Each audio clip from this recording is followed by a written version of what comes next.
Começa agora. Diário Econômico. Um oferecimento do Canal Rural. Uma análise das principais informações que impactam os mercados, a economia global e do Brasil. Apresentação Marco Caruso. Fala pessoal, bom dia. Hoje é terça, 25 de julho de 2023 e esse é o seu Diário Econômico. A semana começou dando continuidade àquele otimismo da última sexta. O movimento foi ainda mais positivo para os emergentes e o Brasil se destacou nessa.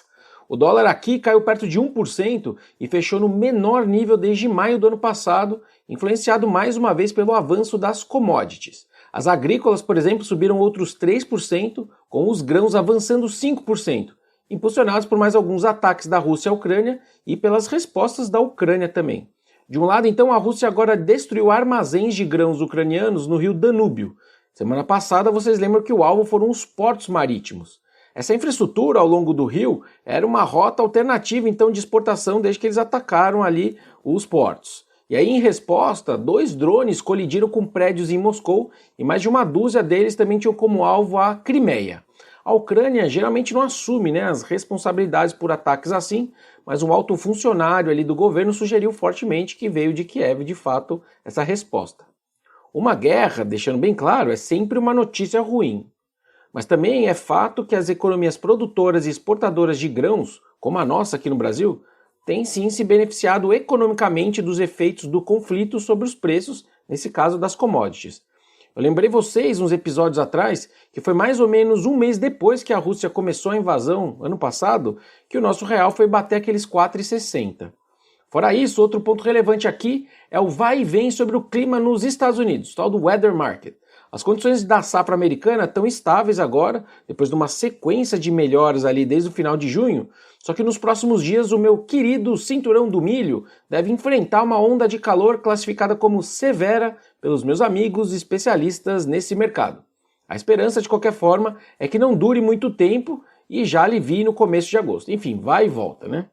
Um terceiro vento favorável para as commodities também, para as economias exportadoras e para os seus ativos financeiros, foram as sinalizações da China de mais apoio à sua economia. Saiu uma série aí de artigos e notícias sobre a reunião do Politburo do Partido Comunista Chinês e dizendo que o tom ali foi um pouco mais otimista, falando de promessas de estímulos de gastos ao consumidor, combate ao desemprego e também mais apoio para o setor imobiliário que anda em dificuldades por lá.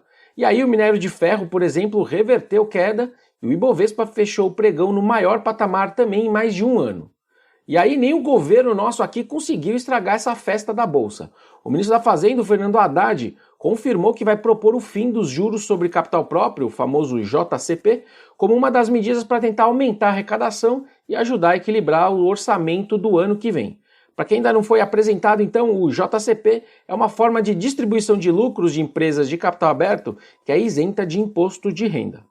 Lembrando que o ministro prometeu zerar o déficit das contas públicas em 2024, só que hoje, pelo menos aqui no PicPay, a gente chega num déficit projetado aí entre 0,5% e 1% do PIB, de novo, para 24.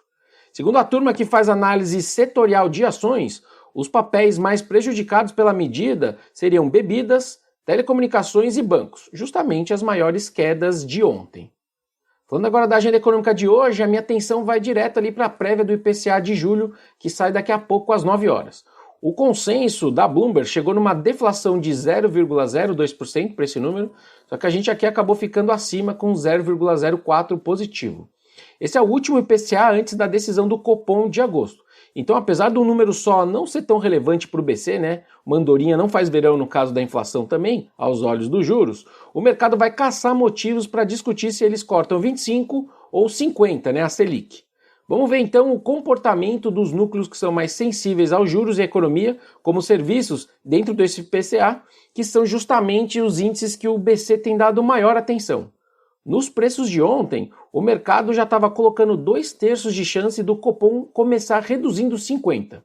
De qualquer forma, eu tenho muita dificuldade de ver esse nosso BC começando o ciclo de cortes assim. Eu acho que eles vão mais comedidos com 25. Eles são mais conservadores, mas o bom de ser cauteloso no começo é que você consegue ser mais consistente nas quedas e ficar mais tempo cortando, ou seja, mais tempo contando uma história boa para a economia. Por hoje é isso, turma. Bom dia, bons negócios e sorte sempre.